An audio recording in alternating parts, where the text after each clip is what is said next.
Hi everyone, welcome back to my channel and thank you so much for joining me this week. So this week I'm going to be exploring a wonderful resource. It's a platform that was created by Professor Sean McMinn.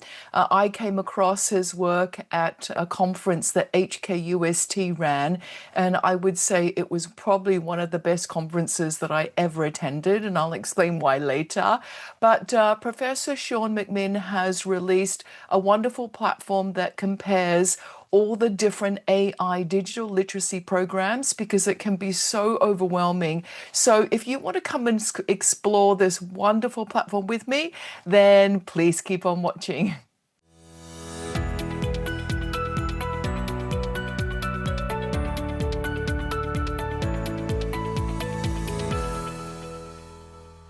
Okay, so Professor Sean McMinn very generously shared this. I saw it on LinkedIn, and also we're in a community group on WhatsApp, and I couldn't wait to explore this. Now, I'm going to say that this is going to be my honest opinion. I haven't actually explored it. I've been waiting to film this video so that you could get my live opinion on what I think of this, but I know that it's going to be good because there's nothing out there. I've researched myself so many different AI digital literacy frameworks, and I love the one from OECD. So I kind of base a lot of my partnerships and work and curriculum development around that. But I think it's also important to take into consideration other digital literacy, AI literacy frameworks. And so let's just have a look here. So Explore AI Literacy, it's a visual navigator for literal AI literacy frameworks. And we have interactive tools here, explain how the different frameworks define and emphasize AI literacy across 9 domains. So let's have a look at those domains. There's 20 frameworks at the moment, the 9 domains, 249 key constructs based on name, skills, competencies, or abilities across all of the frameworks. I love that distillation.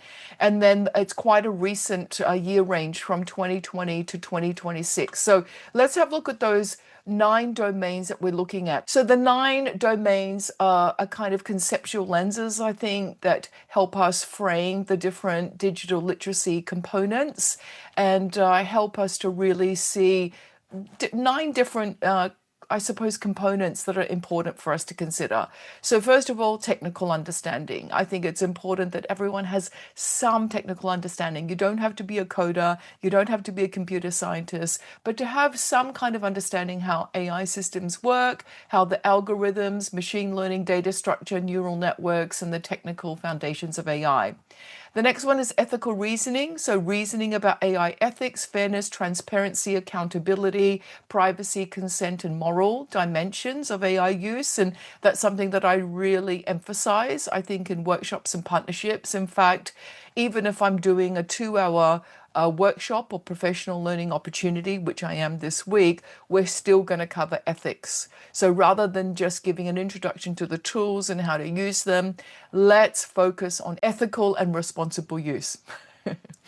Okay, governance and participation. So participating in AI governance, policy engagement, institutional accountability, regulation, democratic oversight, and collective decision making about AI. The next one's practical application. So we're applying AI tools effectively, using AI for tasks, creating AI enhanced outputs.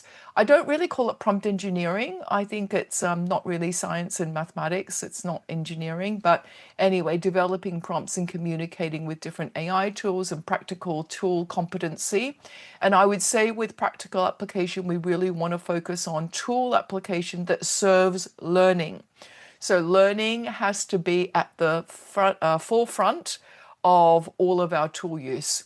And then there needs to be societal and systemic awareness, understanding AI's broader impact, economic disruption, environmental costs, absolutely, in terms of electricity and water usage, power dynamics, systemic inequalities and societal transformation. The sixth domain is cognitive and metacognitive processes. I love this inclusion. So, metacognitive awareness, which actually AI tools don't have, right? They don't have metacognitive awareness yet.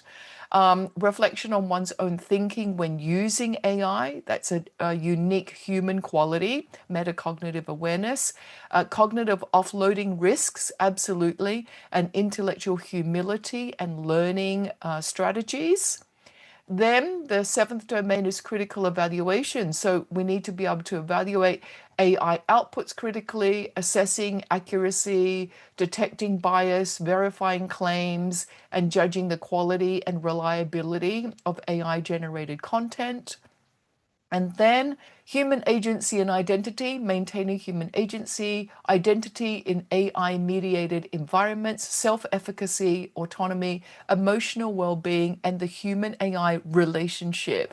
So, not really being over reliant on AI. And the last domain is social, cultural, and critical orientation.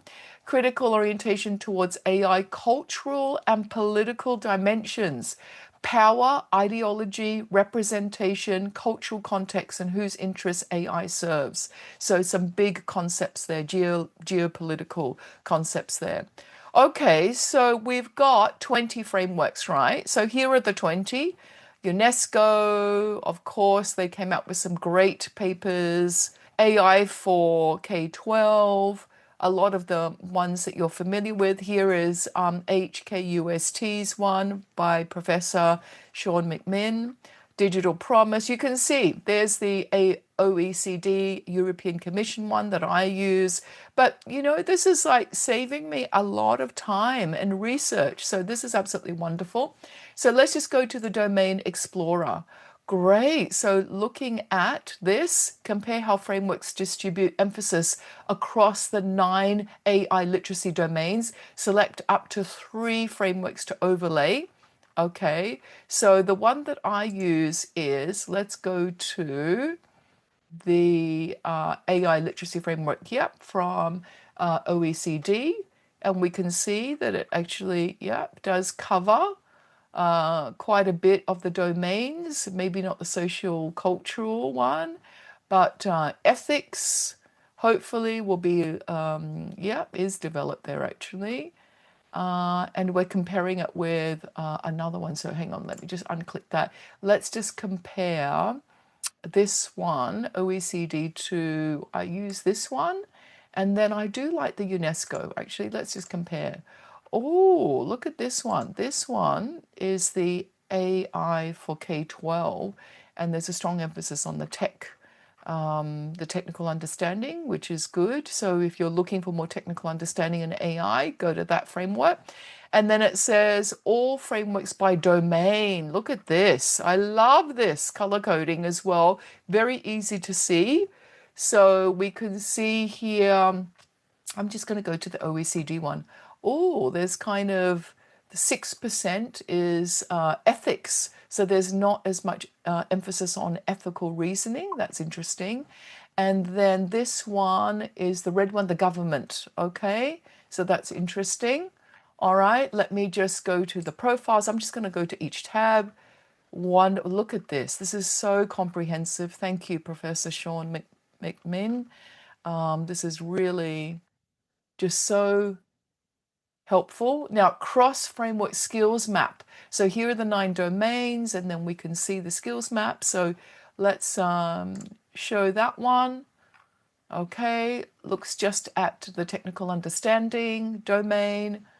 Lovely. Okay, gap analysis. That would be interesting. So the gap analysis radar, I think, will be interesting. No gaps detected. Okay, which one is this for? So identify underrepresented domains in each framework. All right. So I'm just trying to interpret this as a mathematician, just looking at this. This is interesting. There's a 0% there in terms of what is that domain? D6. So I have to look up what D6 is because I can't remember what all the domains are, but that would be interesting to look at. So here is a bit of the gap analysis. Where is the one that I use? OECD. Okay, so OECD is quite comprehensive over here across all the domains.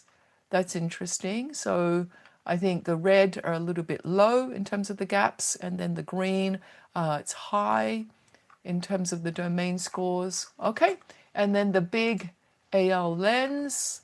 So how well does each framework address the 5 big AL literacies? So this heat map computes alignment scores by mapping each literacy to its constituent domains. Red shading indicates stronger coverage, blue indicates a weaker. Oh, okay, that's the opposite to what I would think. But anyway, key findings.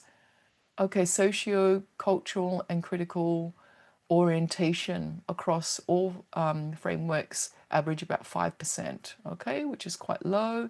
So tell me which domains. And then audience blind spots, which populations have dedicated AI literacy frameworks, okay, and which don't. Families, older adults, media professionals, general public. Okay, that's interesting. Okay, this is so useful. Timeline. So here's the timeline evolution, how AI literacy frameworks have emerged over time and how domain emphasis has shifted. Okay, so let's look at here. This will tell us the domain shift. So these are the 9 frameworks and then how it's shifted to here being a little bit more equal. It used to all be about the tech, right? How to use the tech. But we know we can use actually technology in a very traditional way that doesn't transform or redefine education. And it's nice to see that there's less emphasis actually on just the technology, but more emphasis on the other domains that are equally as important. Okay, and then compare. Here we go, side-by-side comparison of the 2 frameworks. This is so useful. I'm definitely going to be using this in my partnerships. And then this is about. So the 9 domains is coded against 9 domains that capture the full breadth of AI literacy, from technical skills to socio-political engagement. And the domain structure is informed by the big AL framework by McMinn, and it's a work in progress. So absolutely wonderful. The coding approach adapts the Hugsy EASL Lab Taxonomy Project. Okay, and some other interesting things here. Theoretical alignments as well, data sources, and then, of course, limitations. Okay, so let's just go back to the front page. Thank you so much for this. This is so useful, I think, especially in terms of helping schools navigate all the different AI literacy frameworks that are out there. I think that I'm going to be using this wonderful tool with schools, and we're going to be looking at perhaps how to develop our own AI digital literacy frameworks within a school. So even though I think there's lots of big frameworks out there that we could just, take off the shelf and use, I think it's important that schools still go through the process using design thinking of developing their own AI digital literacy framework that is contextual, that takes into consideration the population, the demographic of the students, of all stakeholders in the school, and that it's meaningful then. And when we go through the design thinking process, everybody in the school community has ownership over this AI digital literacy framework. I'm currently working with a few schools to develop their own. And while there are some common elements in the AI digital literacy frameworks in terms of, pedagogical principles that we want to follow, all of the digital literacy frameworks are still slightly different and contextual. So thank you so much for joining me this week. If you have any comments, feel free to add it to the comment section below. I'm going to put the beautiful link to this platform in the link in the comments. And thank you, Professor Sean McMinn. I attended a wonderful conference. I think it was last year in 2025, and it was one of the best conferences that I ever attended. I think it was because all the keynotes, I think, were restricted to about 30 minutes. So, all the keynotes really highlighted important ideas. Then we had breakout sessions, which only lasted 15 minutes as well. So it really was, modeling good practice, and we weren't sitting there for hours and hours being lectured to. So thank you for organizing that wonderful conference. Thank you, everyone, for joining me this week, and I hope to see you next time.